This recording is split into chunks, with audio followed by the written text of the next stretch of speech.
So welcome to Pod Potatoes. Thanks for having me. This is a weekly, bi-weekly, bi-monthly podcast where we discuss everything, nothing, and I have a different guest every week, and just kind of a sounding board for what I talk about. Like the other day, I had this comedian that is a nice guy. I consider him above average intelligence, Okay. and he's above average comic. And I have him drive me to my gigs, and I get him booked on the gigs. Uh-huh. So he drives me there. But then he's yelling at me all the way back from this gig and arguing with me because I don't hate Donald Trump. You don't? I'm neutral to Donald Trump. I'm a libertarian. Uh-huh. So, either I'm going to hate the Democrat or hate or dislike what they're doing, the Democrat or the Republican. I supported Gary Johnson. I thought people were crazy not to vote for Gary Johnson because Gary Johnson was actually qualified to be president because he'd been the governor of a large state. And neither of these two had actually governed anything before. Yeah. And they were two horrible candidates, and here they are. So, but it's an absolute imperative that I must hate Trump, evidently. I must hate him I think with a passion. especially in LA, you can't really say that. In LA, you must hate Donald Trump. Yeah. So he was yelling at me because I didn't think that Donald Trump had colluded with Russia. I didn't think there was any evidence, but I never see any evidence.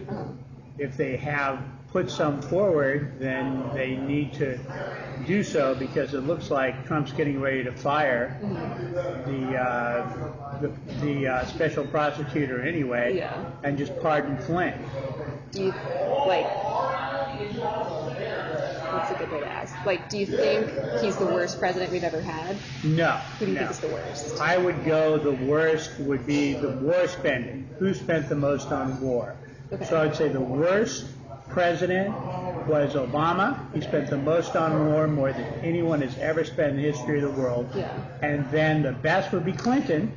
Okay. He spent the least of all the presidents I'm talking on war. in the world, in the history of presidency. The history of presidency, Obama's the worst, Clinton was the best. I mean, recently. Yeah. There were other presidents. Who was the president that said he believed even speaking was something that he shouldn't do because he believed in a very weak federal government? What was his name? It wasn't Woodrow Wilson. I cannot remember. I'm forgetting my history. I'll have to go back and try to find out. But anyway, for me, being a libertarian, the person that exercises power the least is the best, and who spends the least on war is the best. So that wasn't Obama, and we'll see where Trump. Yeah, it's early days still. It's early. He did approve another $5 billion, which was horrid. Yeah.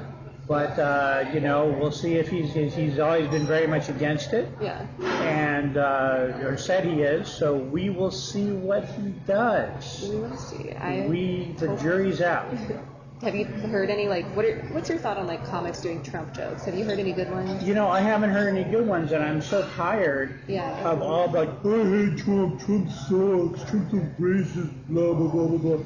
It's like, okay, you said that. It's required that you say that. Yeah. And we've heard it before. Yeah, I haven't heard any that have really made me be like, oh, that was a good joke. Yeah. But I have a whole bunch of Trump jokes. Really? Do you do them at mics? Or? Yeah, I do them at shows and mics, at paid gigs, at unpaid gigs, at bar mitzvahs, at orgies, at gas stations. Cool. Haven't performed at an orgy yet. So. Wherever I can. Funerals. Are you going to do it tomorrow at the Comedy Store? Yes, I probably shall. All right. I usually close with one Trump joke. Sometimes I'll close with it, and it's, what do you call a prostitute that farts really loud while she's fucking Donald Trump? A trumpet. Yeah, a trumpet. Okay. It's a wind instrument. I see it. So, I mean, the thing is, I can't even watch Saturday Night Live anymore. Yeah, I can't even watch late night television anymore because I cannot stand hearing these lame Trump jokes. Yeah. I have Trump jokes, but at least I write a joke. You know, just saying Trump sucks, he's a racist, sexist, homophobe, Yeah. you know, isn't a joke. It's just a complaint. Yeah, where's the joke? Interesting. Well, I'd love to hear some of your written Trump jokes. I'll have to stop by your set tomorrow and. I've got tons of them. Just endless amounts of them. I haven't really written too many lately, but you know, every time some of them I had to throw out. Yeah. And others because people don't even remember anymore. Like when he bombed a country because they had made a gas attack against another country. So I wrote this joke. I had such bad gas the other day in my apartment. I was worried Trump was going to bomb my apartment, and no one remembers that he did anymore. I mean, it's like every day is a new comedic gift. A new thing. So, yeah. And then there was one when he was in the Middle East. I said that Trump had to come back from his trip early in the Middle East because he kept getting sand in his vagina. And then no one remembers he went to the Middle East anymore, so I had to throw that one out. And then there was another one I used to get great applause for. It was, you heard about the fake news? Mm-hmm. And it's like get someone in the audience to say yes. And then I'd say, well, I read this fake news story the other day that Donald Trump was the president of the United States. And when he first was president, that got really good laughs. And then it went. Because if you write jokes about current events, they have a shelf life. Right. That's very narrow. It has to be current. Right. Yeah. So some of the Trump jokes I've kept, some of the other ones I haven't. Yeah. Some of them are from the pun period that I was doing, lots of puns. And, you know, it depends. I write lots of different stuff, but I wrote lots of Trump jokes. I have a Trump joke set. And how long is that? It's about 10, 15 jokes long. Okay. And sometimes you can take a joke and you can rewrite it to become a Trump joke. Yeah. You know, an older joke that maybe I abandoned. And maybe some people have stolen that joke, so I don't even want to tell it anymore. Yeah. But some people I do. There was a joke that I wrote where I said, at first it was without Trump, but I'll tell it with Trump. It says, Al-Qaeda, I'm worried that Trump is president because he says he's finally going to destroy Al-Qaeda and ISIS. Mm-hmm. And I worry about that because those guys are trying to recruit me online because they heard I'm bombing all over town. That one was stolen from me. I wrote that like 2 years ago. Mm-hmm. It was stolen from me almost immediately. Did you confront the person who stole it? I didn't. They even practiced it in front of me. They figured that Mark Selzer is just such a nobody as a comic. I'll just steal his joke and I'll practice it in front of him. Damn. And he probably doesn't even think he did. He probably thinks he came up with it himself. Yeah. But I know he was in the room. I can go to the place where he was sitting in the room. Where was it? So it at Echoes under Sunset. Yeah. And he was sitting in the back of the room. And the next time I saw him, he had my joke. And he had reworked it a little bit. But it was my joke. And, you know, I just thought, he's going to be gone out of comedy pretty soon, and I hope he is. Yeah. But every time I would see him again, if he was in the audience, I would tell the joke. Yeah. Just to let him know. Call him out. I know what you did. It's pretty savage. Yeah, you know, don't steal my jokes because all my jokes are on Twitter. Yeah. When I write my jokes, I put them on Twitter, and then they go onto my Facebook. Mm-hmm. People say, don't do that because people will steal your material. Mm-hmm. And I'm like, oh, people are stealing my material already, right? So I might as well put them out on there, kind of as a copyright. It's like a timestamp, yeah. Right. So I can say, this is when I did it, and you stole my joke. But I write, you know, I try to write jokes every day. Yeah. Because I want to get better. What's your process like? Listen to the news. Yeah. You know, the Me Too thing is just endless. Yeah. You know, there's an endless number of jokes there. Yeah. And as I continue to write stuff, you know, and he's back Weinstein is back in the news again. He might be arrested, we will see. So he's back in the news, and he always comes back in the news so you can take all your old Weinstein jokes, but I love the process that the beatnik comics who were started in the 50s and 60s, like Mort Saul was the most famous, and Lenny Bruce was the most famous. And beatnik comics beatnik was basically a movement in coffee houses, and you had poets. But in between poets were these beatnik comics. And that's mostly where modern comedy comes from. And other than that, before that, you had the Catskills kind of comedy, which is like, take my wife, please. That was no, who was that woman I saw you with? That was no woman, that was my wife. And take my wife, please. That kind of stuff. Yeah. And then it was kind of replaced by Lenny Bruce, who innovated, and Mort Saul, and the beatnik kind of comics. And the thing they used to do, one of the things they used to do, was take a newspaper and go up on stage with just a newspaper with nothing prepared. And you're supposed to have... Just rip on it? Just rip, right there. So that's kind of what I do. I'll read the news and rip on it, or things will be about my personal life. Yeah. I'll say like, in high school I was diagnosed with severe chemical depression. Later on in life I found out it was actually called 2 alcoholic parents.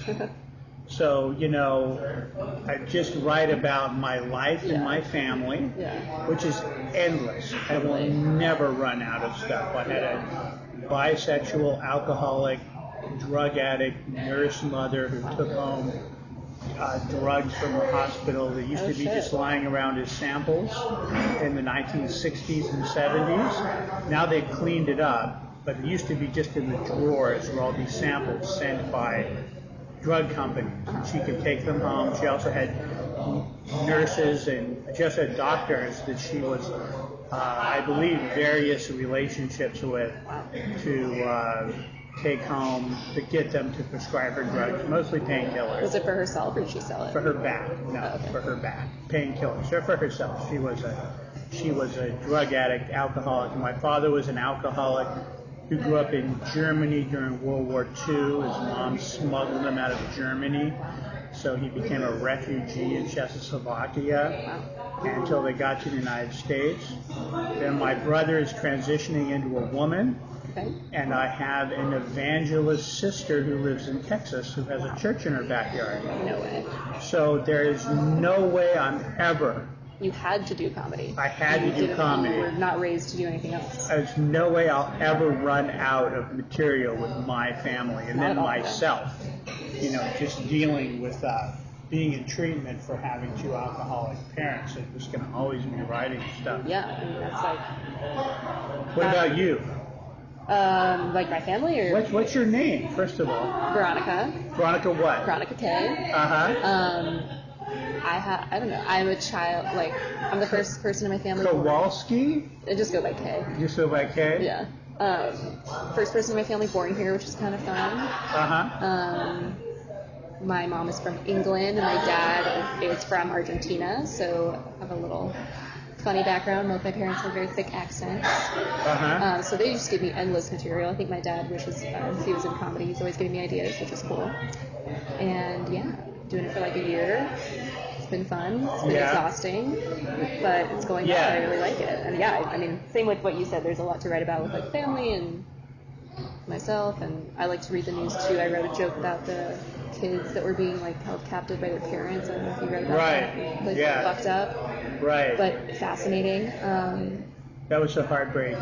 Yeah, I don't know. I like to people watch, so I feel like I just get a lot of material from that. Just observing people being fucking weird and doing what people do. Right. Right.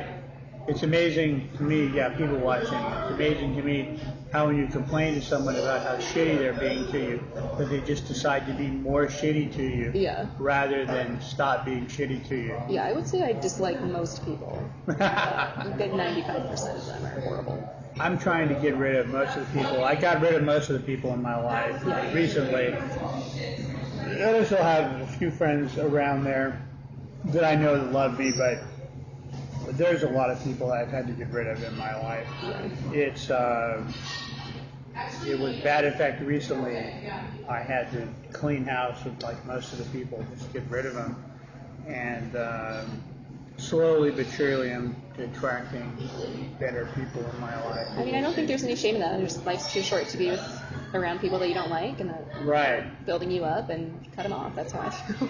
Yeah, there's a girl that asked me out on a date tomorrow, and in the past she's acted very crazy towards me, but she's been very apologetic for a long time and tried to get my attention. But she asked me on a date, so we'll see what happens. Where are you guys going? A cemetery. That's fun. She's taking me to a cemetery. She wants to hang out in the cemetery. To Hollywood forever, or? Yeah, she's a hang out in the cemetery kind of girl. That's interesting. So we'll see. I attract interesting types. You can tell. Are they still doing the movies there or not right now? I think so, yeah. That's always it's a weird night when you're watching a movie on top of dead bodies. Right. But it's cool. I guess theoretically there's dead bodies everywhere. That's true. If you really think about it. If you really think about it. So she asked you out. That's pretty bold. Yeah. 21st century woman of her. I respect that. Right. That's good. So we'll see what happens. There's always... Yeah. I'm working on getting married one more time. Okay. So we'll see. You've been married how many times so far? Twice. Okay. So we'll see how things go. Third time's a charm? Yeah. Almost had third time. But I talked about that already a bunch of times on my podcast. So we'll move on. What makes you want to do comedy? I have an office job that is shitty, and I was just like sitting at work being like, what am I doing with my life? This is not enjoyable and not really like something I'm super passionate about. And then I was kind of thinking like, what have I always been good at? What have I always been attracted to? And I was like at first kind of hesitant because I've never performed. I'm not like a theater person. Or right. I'm pretty shy. So I was like, I don't know, like my friends think I'm funny, but I don't know if I'm like that kind of funny. And then I just thought about it one day and I was like, well, worst case I try it and it's 5 minutes of my life that sucks and I move on and who cares? And right. It went well and I was like, well, gotta give it a shot. So what's your joke about the family that had captive children in their basement? I'm basically just saying that like the government needs to step in a lot earlier and just like regulate all these weird fuckers. Like if you're, if you have 8 or more kids and you're naming them all with like the same first letter, like you should look into this and help them out before they spend their whole lives being chained up to beds. So yeah, well, it's kind of surprising they were able to keep I don't know how they did that for so long. Secret. Yeah, the Disneyland trips, like, and the weird like Vegas weddings. I'm like, no one noticed that they were being like abused, but I don't know. Yeah, no, it's very difficult because the kids don't know if they grew up in that kind of abuse. Exactly. Like, I'm so shocked. I mean, it's a good thing that girl got out, but the fact that she even knew to do that, I mean, good for her. Yeah, it's just heartbreaking, to hear about that. There's a show about 2 people that are conjoined twins. And it's basically a woman that has 2 heads, and I can't even look at it. I saw a commercial. I think it's like on TLC, right? I cannot look at it. It just breaks my heart too much. There's too much sadness. Like once I saw a homeless guy in Hollywood. You see lots of homeless people because I live here in Hollywood. Yeah. And this guy didn't have any hands. Ooh. And that That's a tough life. That was too much for me. Yeah. I just had to go home and sit down. That's just too much. Because you have to turn it off. You see homeless people all the time and it's so sad, but you can't get involved in that sadness. You kind of have to have a blinder, otherwise you're just sad all day. But I think that's what comedy is great for a lot of times, is like dealing with sad things and right. dark things, and it's, I think, how a lot of people should look at it, is try to find the funny and the humor in it. Well, that's what I did. I actually wrote a routine about it, and I used to have this song about various people on Hollywood Boulevard, and he was the Mad Bomber of Hollywood Boulevard, and I used to tell jokes about him.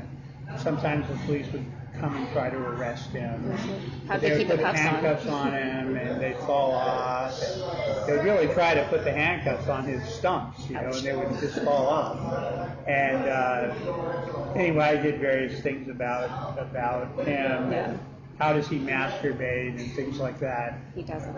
And so does he have to spit on the ends of his stumps and then try to stump off? You know, what is he? How does he Maybe do it's it? like a rubbing, you know, like rubbing firework together. Right. Who knows? You know. I don't want to find out. Right. That's the thing. So I did various. I did some routines about it, but you know, it was just so sad when I first. Yeah. That's a downer. When I first saw it, and then I had other things about the homeless Spider-Man of Hollywood Boulevard. It's all in the song. Oh yeah, there was a whole bunch of them. Oh. There was a series of them for a long time. There still is. And then what was the other one that I had? Oh, the Goiter Man of Hollywood Boulevard. The guy used to hang out on Hollywood Boulevard, and he had this huge goiter growing out of the back of his head. So I used to sing about the Goiter Man of Hollywood Boulevard. And it was, you know, just the characters, a song about the various characters on Hollywood Boulevard. I have a great homeless guy by my office, and we have a few actually, some good ones. But this guy just literally at the end of every day, like he'll stand in the middle of the crosswalk. It's a busy intersection, and he just flips everyone off. And he'll just look at you in your car and just flip you off. Right. And then the light changes, and he goes back to the corner. And then the red light comes again, and he just goes back and does it. Yeah, that's his entertainment. I'm like, honestly, I want to join him one day. I'm like, this looks kind of cathartic, and I get it. I get where he's coming from. Yeah, there was a guy that I used to go to art school at this place called Otis Parsons. And there was a homeless guy out there that was in the movie, Rumblefish, I think it was called, and he was paid, you know, like $5,000, and he spent it all on cocaine for $10,000 or $15,000 or some ridiculous amount of money. But he had been in a famous movie, and you know, he used to always go up to the people who were at the art school and say, Otis Parsons, and everyone knew him to hold his hand out and say, Otis Parsons. And he was the Otis Parsons guy, and it was around the art school, and that was okay. And it was right actually by where they made the movie Car Wash. It was by the car wash that they used in the movie Car Wash with George Carlin in it. And that's at 6th Street and in Coronado, I think. What part of town is it? It used to be. It's right by MacArthur Park. So it's kind of next to downtown. Yeah. But then they tore down the famous car wash from Car Wash without declaring it a national monument or anything like that. But I used to live right by it. I wish I would have had some photographs of it before I died, but I could probably find some photographs of it online. I'm sure there's lots of that stuff. But that was there, and I lived there with my first wife, and she died of cancer when she was 25. I'm sorry to hear that. That's so young. Yeah, it was very shocking to me. I was in my early 30s when that happened, and it was very bad. And then my second wife passed. She didn't pass away, but I lost her from. She had some undiagnosed form of diabetes, and it caused brain seizures. She became psychotic. I didn't know if that was a thing. Yeah, we didn't know either. So sad. But evidently, she became psychotic, and then she tried to kill me. And I got a restraining order. She was a stripper. How did you meet became this a woman? boxer. I met her in San Francisco. Sounds about right. And she was not in very good shape, but she wanted to be. So I put her on an exercise program and got rid of her zits. And then she wanted to become a stripper because she was obsessed with strippers. She was always like, Mark, take me to see the dancing girls in San Francisco. And we lived up there. And she, those people are very loud over there. Was she any good? Huh? Was she any good at stripping? Yeah, she was very good. She was the top money earner, usually, every night. And the other girls would want to beat her up because she was making more money than they were. But eventually I got her in shape, and she wanted to go up and be a stripper rather than just lust after the strippers. And so she went up and eventually became a stripper. But then she quit and became a boxer, female boxer. Interesting. I guess. I mean, if you're already in shape, why not? That was the thing that she wanted to do. She started to get in fights with the other girls when they would pick on her. Mm-hmm. And so she decided that she liked fighting girls. Interesting. What does she do now? I have no idea. She's still out there just being batshit crazy. In San Francisco? Huh? In San Francisco? No, we moved back down here. And so she's here. She was stalking me for a while. I would see her and she'd stalk me. And I let the restraining order lapse after 3 years, although they told me, get it again. Yeah. When was the last time you saw her? I haven't seen her in a couple of years. She contacted me online a while ago, and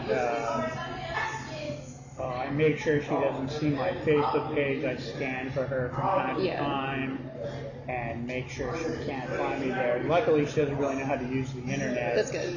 But she had some emails to me. Weird. And it was pretty. So she stopped. Okay, that's good. Sometimes I would see her in this neighborhood. She would say hi to me, and I just got away from her. That sounds, yeah. She sounds a little scary. She was scary too, and she punched really hard too. Well, she's a boxer. Yeah, she was a boxer. She hit me really hard, and I wouldn't hit her back, of course, but.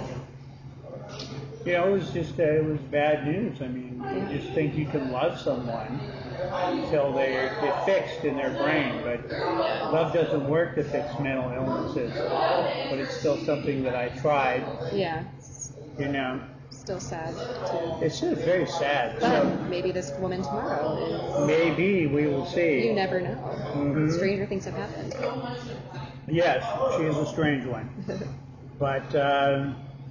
we will see. We will see what happens. Maybe she doesn't even want it to be a date. Who knows? We'll find out what she wants. But didn't you say that she asked you out? Yeah, well, she's asking me out. So we will see what happens with her. I really have no idea. It's going to play it by ear. Mm-hmm. And are you guys getting dinner? Is there like a meal involved? Maybe. So far, we're just hanging out in the cemetery. You're just keeping it casual. I like it. We've been casual hanging out in the cemetery. Low expectations. Low expectations. Low pressure. Low pressure. I like that. I have no idea what's going to happen. Does she know you're a comic? Yeah, she knows. Has she been to your shows? She has not. That's not good. And my work right now is very offensive, too. Yeah. But that's where I'm going. I started out really offensive as a comic. Mm-hmm. But then I got less and less offensive, and then lately I've been getting more and more offensive. I think that's good, People are like say what other people are too afraid to say. Right. People are angry sometimes. A lot of times I make people in the audience angry, or walk a couple people out of the room, But then some people are like, wow, that's really good. That's your coming out party, Mark. That's really good. I love this stuff that you're doing. I mean, I feel like if that's your style, just go with it, Yeah, sometimes I tone it down a little bit. I have to tone it down because I don't want to walk too many people out of the room. Yeah. But, it depends. I was out in Riverside the other day, and I just kind of had to tone things down a little bit. Mm-hmm. For the comics, I don't at all. A lot of comedians get very offended because I think a lot of them think they're political activists / comedians, and they're thinking that they're going to make a great strike a great blow with their political or feminist ideas, and they're more important that they be feminist activists rather than a comedian. They're just a comedian in order to talk about feminism, or whatever PC kind of cause that they have. It seems more important to them to say political things than actually be funny. Right, and tell jokes. And tell jokes. I mean, you have to write a joke. Yeah. Are you a full-time comedian? No, I'm not. I sell online. I retired on my punk rock record collection. I hoarded punk rock records most of my life. And from like the dollar bins, I just buy as many of them as I can and trade them and go into record stores and take all their punk rock records like before 1985 and just put them on the counter, offer them cash. And I had a record store and I just sold punk rock records from 1975 to 1985. And get to the point where I could kind of retire on my punk rock record collection. So retired on my bad taste in music. It's probably the best. And people thought I had horrible taste in music and were always like, turn that shit off, Mark, that's terrible. I did a podcast once of funny punk rock songs. It's out there. I'll probably do another volume of it. There's an endless number of funny punk rock songs. I was just listening today to a song by the Gizmos from 1976 called Muff Diving in the USA. It's a really funny song about oral sex. And they were a great Midwestern punk rock band. Started out in 1976 and went on to about 83 and they broke up. Or maybe even, I think about 1983 and they called it quits. I'll have to check them out. Oh, they're wonderful. And then they had a bunch of singles and half an album. And then they were very hard to find for the longest time, but now they've reissued it all on CD and download and 8-track tape and cassette and anything you can think of. Oh, interesting. You can find a lot of it on YouTube. It's called the Gizmos. They were wonderful. But anyway, so I'll probably do some more stuff, another volume of funny punk rock songs. But we'll see. What else is there to talk about besides comedy? It's going to be a comedy-centric thing. That's all I talk about. That's all I do. That's all I talk about. That's all you talk about is comedy all day? All day, every day. Yeah? You hang out at Marty's? Been to Marty's. Been to Marty's. I can't go there anymore. How come? I just started out there and it was just too difficult. And it was really weird when I was going there. People would threaten me and want to fight me and stuff like that. I have not had that experience myself. Very weird. I like it there. I've always had a good time there. Really? It's good. It's just gotten better. When I was there was this sociopath, like, kind of running the place. And Marty didn't really know what a sociopath was. And he was always trying to get people to fight me and bother me and harass me. And it was just very weird. It was like, I didn't really care. Yeah. It was just like trying not to beat anyone up because I don't want to have the reputation as somebody that beats somebody else up. Where do you usually go now? Huh? Where do you usually go now? Oh, everywhere. I'm not booked. I'm booked in various places. I love to get outside of LA. Yeah. To Riverside. Anywhere that's outside of Los Angeles, I really like it. I did a couple shows in Riverside and it was cool. Yeah. It's fun to get out of town. Not a crowd. Right. If I'm not booked on a show, then I'll hit mics. I'm always trying to get up into better places and move into better, places here and there. I just booked a show in Vegas. Nice. I booked a show in San Diego. Where in San Diego? I'm trying to get out. Huh? Where in San Diego? I don't know. It's some place called, I don't know. It's not even a club, It's just like a restaurant or something there. And then this is a bar gig, and they're paying a very tiny amount of money. But, I'm going anyway. Yeah. Because I just want to continue to get out into different places. Yeah. And I found another comic to drive me at one stage time, and hopefully he doesn't embarrass me and suck really bad. Well, that'll make you look better. Yeah, I don't need to bring people shitty comics. We'll see what happens. But just trying, as much as I can. If I get to the point where I don't feel I'm going anywhere, I'll stop. Okay. I'll quit. Yeah. I'll just be like, okay. At least try. At least to try it. At least I had an adventure. At least it was fun. Exactly. Something to do, and then I'll just concentrate on making money. I hope if I get to the point where it's time to quit. I mean, I hope I don't get to that point. But if I do, I hope that my friends are honest with me instead of right. you're not doing your friends any justice if you like encourage You have them to. Yeah. Yeah, you have to get used to people telling you suck too. Oh, and yeah. I mean, There's always going to be people that hate you and don't think that you're good and don't think that you're. I mean, you're younger, but I started at an age where they won't put me on television. I'm too old. So did you start recently? Huh? Did you start recently? Yeah, certainly like the last 4 or 5 years. Okay. So if I'm too old for them to put up on TV. If you look on who they put on Conan, who they put on Leno, who they put on television, they're younger than me. They usually, unless you've already established yourself and become a famous comic in your 20s and 30s, they're usually not going to put you up, on MTV or anything else, even if you're a famous comedian. Yeah. Like Pepitone. I don't know if Pepitone's ever been up on MTV or Conan or whatever, because he's a great comic, or Comedy Central, because he's too old. Yeah. Maybe there's an exception there because he's great, but really, generally, they don't. So I have to understand that and be realistic moving forward. Like at the Comedy Store, people are not passed through who are my age unless they already got famous. And Pepitone, I think, would be one that would be a guy who started later. It's one exception. Yeah. But it's hard to be that one exception. Yeah, but I mean, if you have a realistic understanding of where you are and like where you fit, then you make your own thing out of it.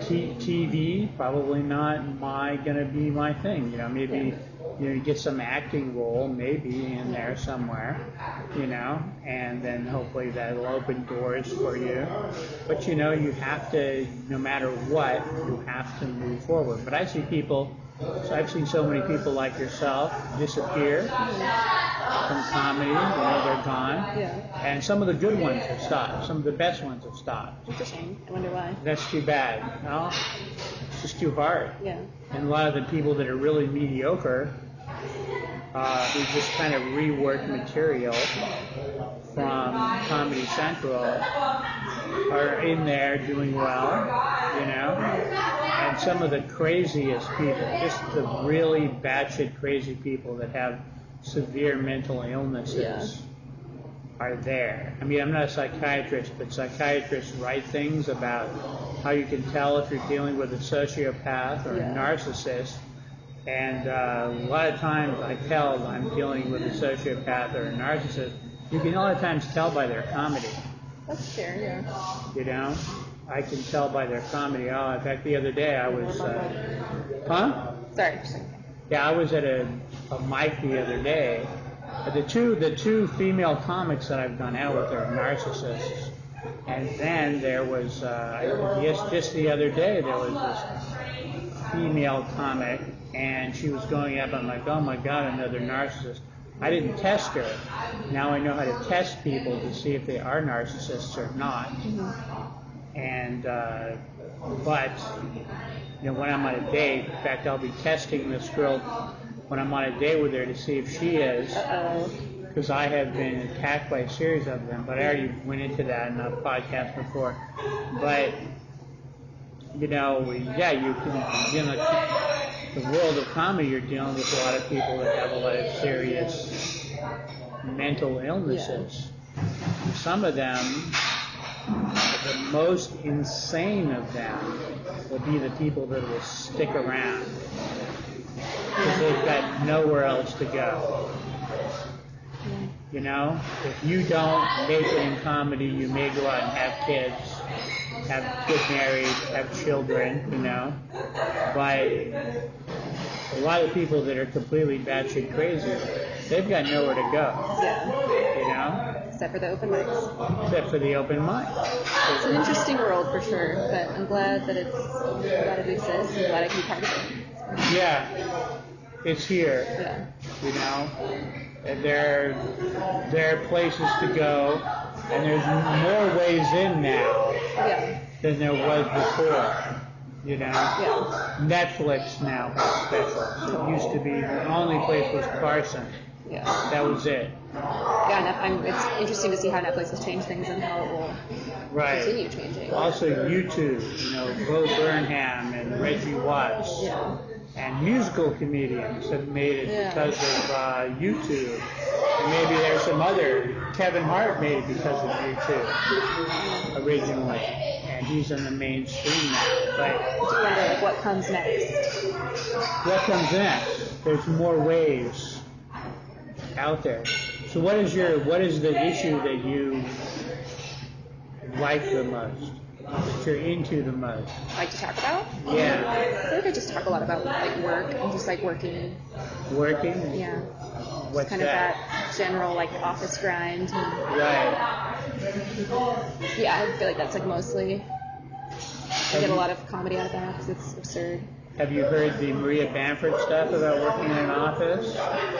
She's brilliant. She's great. I'm a huge fan. She's one of my favorites. She's one of the few people that I'll pay money to see. Yeah. Her, and that's about it. Pretty short-lived. She's great.